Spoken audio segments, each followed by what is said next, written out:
कबीर गर्भ योगेश्वर गुरु बिना लाग्या हर की सेव। कहें कबीर बैकुंठ से वो फेर दिया सुख देव। राजा जनक गुरु किए फिर कीनी हर की सेव। कहें कबीर बैकुंठ में चले गए सुखदेव।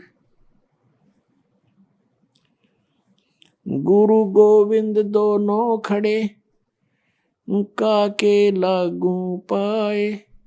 बलिहारी गुरु अपना जिन गोविंद दियो मिलाए। कबीर परमेश्वर जी स्वयं आकर के यथार्थ ज्ञान सुनाते हैं। वो बता रहे हैं कि गुरु के बिना यदि तुम साधना भी करते हो आपकी यूजलेस है। आपको इसका बहुत भयंकर पाप लगेगा, आपका जीवन व्यर्थ हो जाएगा। फिर उदाहरण देते हैं कि तुम राम और कृष्ण से तो किसी को बड़ा नहीं मानते, और श्री राम श्री कृष्ण जी ने भी गुरु बनाए और गुरु के सामने एज ए शिष्य की तरह विनम्र रहे। राम कृष्ण से कौन बड़ो उन्हों भी गुरु कीन, और तीन लोग के वे धनी गुरु आगे आधीन। अब कितनी इंपॉर्टेंस है गुरु की। और जो गुरु नहीं बनाते मनमुखी साधनाएं करते हैं, गुरु के बिना जिसको निगुरा बोलते हैं, उसका कहीं ठिकाना नहीं होता। फिर प्रमाण देते हैं परमेश्वर जी के गर्भ योगेश्वर गुरु बिना लाग्या हर की सेव, यानी भगवान की पूजा करने लगा कौन? सुखदेव ऋषि। मां के गर्भ से ही उसको ज्ञान हो गया था कि इस संसार में बहुत ज्यादा समस्याएं हैं और बाहर जाते ही हमारी बुद्धि पर पत्थर गिर जाते हैं। मां के गर्भ में इस प्राणी को सब याद रहता है कि तेरा उद्देश्य क्या है और तू पहले जन्मों में कितने कितने कष्ट उठा चुका है, जिस कारण से 12 वर्ष तक मां के गर्भ से बाहर नहीं आया। सुखदेव ऋषि, ब्रह्मा विष्णु महेश ने उनसे कहा कि आप बाहर आओ, नहीं तो यह मर्यादा बदल जाएगी। 12 वर्ष तक माताएं कैसे बच्चों को गर्भ में रखेंगी? 9 महीने में बहुत परेशानियां हो जाती हैं। तब सुखदेव ऋषि ने कहा था कि बाहर आते ही आपके तीनों गुण हमें चेतनाहीन कर देते हैं, पूर्व की कोई जानकारी हमें नहीं रहती और हम अपने उद्देश्य को भूल जाते हैं। अंदर से ही वार्ता कर रहा है सुखदेव ऋषि। और सुखदेव ने कहा कि मैं इस कंडीशन पर बाहर आ सकता हूं कि आप अपनी इस त्रिगुणमयी माया को रोक लो थोड़ी देर, जब तक मैं बाहर आऊं। तब उन्होंने कहा कि भाई इतनी देर हम इनको रोक नहीं सकते, हमारे बस की बात नहीं। हम कुछ सेकंड के भी कुछ हिस्से में रोक सकते हैं, ये समझ लो, बस सेकंड से भी थोड़ी समय में, इतनी देरी में। तब सुखदेव जी ने कहा कि आप इतनी देर रोक लो इसको। इतनी ही देर में वो मां से बाहर आया, मां के गर्भ से बाहर आया। 12 वर्ष का था, उठ कर चल पड़ा। अपनी ओर नाल को कंधे पर डाल लिया। सुखदेव ऋषि के जो पिता थे व्यास जी, व्यास जी ने कहा पुत्र तेरी मैंने 12 वर्ष तक इंतजार की है, कम से कम दर्शन तो दिखा। तब सुखदेव ऋषि ने कहा ऋषि जी अब मैं इस ज्ञान से परिचित हो चुका हूं, या कोई किसी का पिता पुत्र नहीं है, ये तो संस्कार उलझे पड़े हमारे। और ना जाने कितनी बार आप मेरे बाप बन लिए, ना जाने कितनी बार मैं तेरा बाप बन लिया। अब के मैं अपना पीछा छुड़वाऊंगा, भक्ति करूंगा और इस संसार से मुक्ति पाऊंगा। यूं कहकर आकाश में उड़ गया। पिछले बैटरी चार्ज थी, पिछले जन्मों के सिद्धियां उसके पास थी। कहने का भाव ये है कि वो सुखदेव ऋषि फिर अपने आप उस सिद्धि प्राप्त से, हल्दी की गांठ से पंसारी बन गया। पिछले जन्म की उसकी भक्ति की शक्ति कमाई थी, जिस कारण से वो आकाश में उड़ जाता था, इंद्र के लोक में चला जाता था। वहां के ऋषि महर्षि, वहां के देव उसका बहुत सत्कार करते थे। एक दिन इसी भ्रम में सुखदेव ऋषि विष्णु जी के लोक में चला गया और वहां उसको एक स्वर्ग होता है प्रत्येक लोक में, रेस्टोरेंट जिसको कहते हैं। और स्वर्ग के अंदर उस रेस्टोरेंट में उसी व्यक्ति को अलाउड होता है जिसका कोई मान्यता प्राप्त गुरु हो। बिना गुरु के व्यक्ति को स्वर्ग में स्थान नहीं।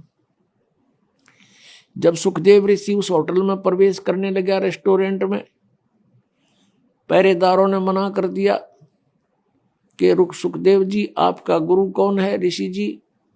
सुखदेव ने कहा कि मुझे गुरु की आवश्यकता नहीं, मैं अपनी मर्जी से, अपनी शक्ति से यहाँ उड़ के आ गया हूं। पहरेदारों ने कहा कि बिल्कुल नहीं, आप अंदर नहीं जा सकते। भगवान विष्णु का आदेश है कि बिना गुरु का व्यक्ति स्वर्ग में प्रवेश नहीं कर सकता। अब सुखदेव ऋषि ने कहा कि मेरी विष्णु जी से बात कराओ। इतना अंडी पाक रहा था। अब सुखदेव ऋषि ने सोचा था कि विष्णु जी मुझे शाबाशी देंगे और कमर थपथपावेंगे कि वाह बच्चा, वाह वाह महर्षि, वाह बहुत अच्छी भक्ति की, पहुंच गया स्वर्ग में, उड़ का आ गया। विष्णु जी के पास जब ये बात गई कि एक सुखदेव नाम का ऋषि मृतलोक से आए हैं और स्वर्ग में प्रवेश करना चाहते हैं, उनका कोई गुरु नहीं है, भगवान आपका क्या आदेश है? तो विष्णु जी ने कहा कि आदेश मेरा फाइनल है, आज को नया आदेश नहीं है, पार्ख दो, उसको मना कर दो। उन्होंने कहा जी हमने मना कर दिया है। वो कहता है मैं यही रहूंगा जब तक मेरी विष्णु जी से बात नहीं होगी, तब तक मैं वापस नहीं जाऊंगा। विष्णु जी बाहर आए और पूछा ऋषि जी यहां कैसे आए? अब सुखदेव ऋषि ने सोचा था भगवान बड़े खुश होंगे। भगवान के बोलने के लहजे से वो समझ गया कि ये खुश नहीं है। तब सुखदेव ऋषि ने कहा कि मैं स्वर्ग में विश्राम करने आया हूं।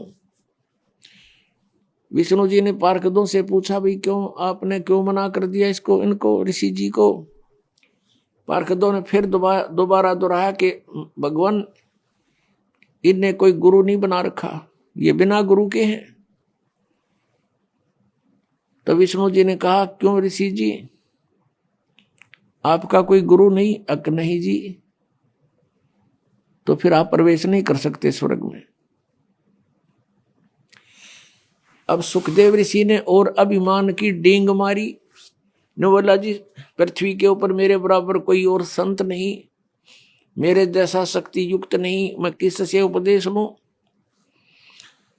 तो भगवान विष्णु ने कहा कि सुखदेव यह भी तेरी कमजोरी है, ये भी तेरी कमजोरी है, तेरे अंदर अभिमान बोल रहा है, जिस कारण से भी तू भक्ति के योग्य प्राणी नहीं है।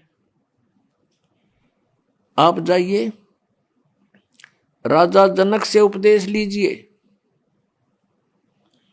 राजा जनक गृहस्थी, उसके कई रानियां थी और सुखदेव ऋषि बाल ब्रह्मचारी। अब उसने न्यू कह करके कि आप जाइए और राजा जनक से उपदेश लीजिए, फिर साधना कीजिए, उस भक्ति की शक्ति से यहां आइए। यूं कहकर भगवान विष्णु तो अपने महल में रिटर्न करके वापस चले गए। अब सुखदेव ऋषि ने सोचा भाई बड़ी बात हुई है, तो राजा जनक गृहस्थी भाई और कैसे शीश निभाऊं जाई। अब ये दो सन्यास ले लेते हैं, साधु संत बन जाते हैं, लाल कपड़े पहनकर जटा बटा रखा के ये अपने आप को सुपीरियर मानते हैं और आम जनता गृहस्थियों को ये हे समझते हैं। इनकी इतनी बुद्धि खराब हो जाती है और ये इनकी अपनी ये सोच है। पिछला इतिहास देख लो, जिन भी महापुरुषों ने परमात्मा पाया, जिनके आज गुण गाए जाते हैं, वो सभी गृहस्थी थे, बाल बच्चेदार थे। आदरणीय धर्मदास साहिब जी, आदरणीय मुल्कदास साहिब जी, आदरणीय नानक साहिब जी, एक दादू साहिब जो थे वो बाल बच्चे नहीं थे उनके, आदरणीय गीसादास साहिब जी, आदरणीय गरीबदास साहिब जी, गांव छुरानी जिला झज्जर वाले। तो कहने का भाव ये नहीं है कि बाल बच्चेदार गृहस्थी व्यक्ति पार नहीं हो सकता, और ये भी नहीं है कि जिसने शादी ब्याह ना करवाया वो भी पार नहीं हो सकता। सत भक्ति करनी पड़ेगी, मर्यादा में रहना पड़ेगा, और तो दोनों ही पार हो सकते हैं। तो यह भूल थी सुखदेव के। अगले दिन वहां से वापस आ गया, फिर उसी स्वर्ग में गया, कोमल स्वर्ग जो इंद्र वाला है। वहां पहुंचा तो सुखदेव का मुख कुछ ढीला था, चेहरे पर पहले वाली शोभा रौनक नहीं थी। ऋषियों ने कारण पूछा वहां देवताओं ने कि ऋषि जी क्या बात है, आज तो कुछ मुंह लटका रखा आपने, आपको क्या टेंशन हो गई है। तब सुखदेव ऋषि ने कहा क्या क्या बताऊं, एक समस्या अड़गी। मैं भगवान विष्णु के लोक में गया था और वहां मुझे स्वर्ग में प्रवेश से मना कर दिया। इस बात को सुनकर अन्य जो ऋषिवर थे वहां बैठे थे देवता, वो कहने लगे सुखदेव बात बताओ, भगवान तो बड़े प्रसन्न होते हैं, भगवान विष्णु तो बड़े प्रसन्न होते हैं साधु संतों को देख करके, कोई गलती गड़बड़ है वह बता। तब सुखदेव ने बताया कि उन्होंने इसलिए मना कर दिया कि मेरा गुरु नहीं था। तो जितने भी वहां बैठे थे उसके आसपास, जो पहले उसको बहुत अच्छा महात्मा मानने थे, सभी ने कहा कि सुखदेव हम तो तुझे बड़ा विचारवान व्यक्ति मानते थे और आज आप निगुरे फिर रहे हो, धिक्कार है तेरे जीवन को। और दूसरी बात, एक बात बता, जो भगवान ने भी तुझे कह दिया कि गुरु बना, अब अग्रम अग्रम कैसी रखे हुए तू। तब सुखदेव ऋषि ने कहा कि एक समस्या आ गई। भगवान विष्णु जी ने कहा कि राजा जनक से नाम ले ले, और कहते राजा जनक गृहस्थी भाई और कैसे शीश निभाऊं जाई। सुखदेव बोले वचन विवेका, हमने स्त्री का मुंह नहीं देखा।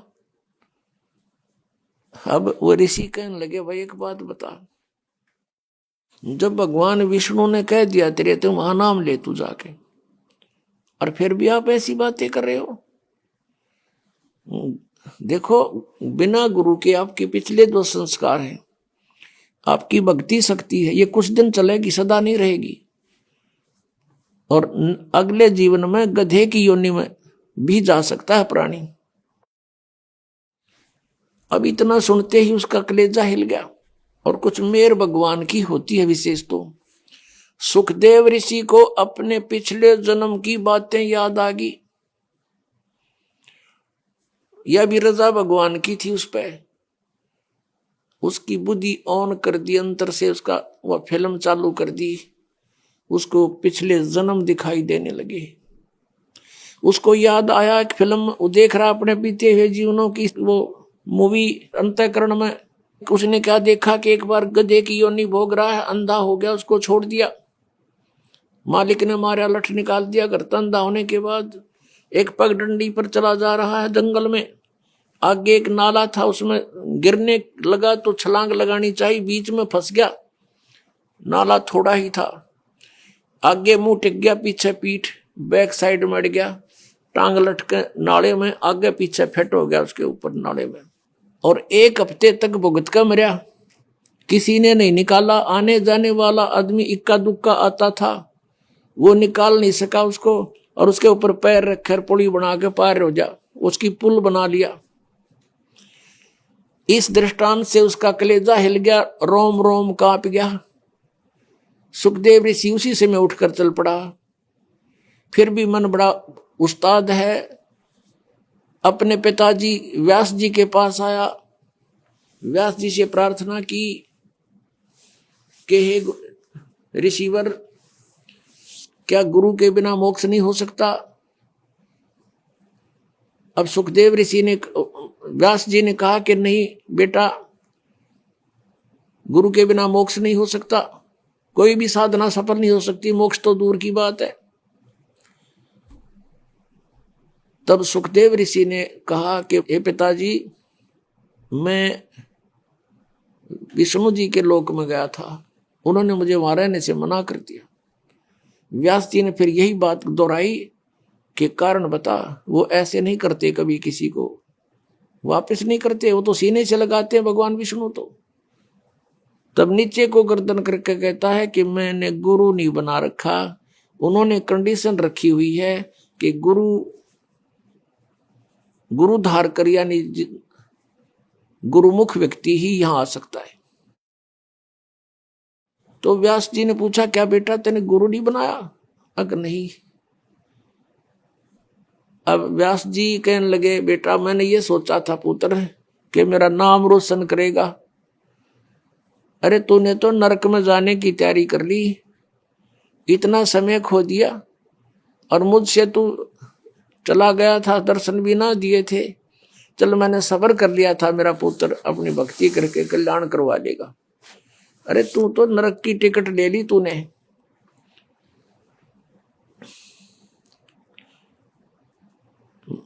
तो कहते हैं जो ऋषि साधु संत होते हैं वो एक के सुर में बोलते हैं, एक ही उनका जो विद्वान पुरुष होते हैं एक ही हिसाब की बातें करते हैं, उसमें अग्रम अग्रम नहीं होती, कोई कंसेशन नहीं होती।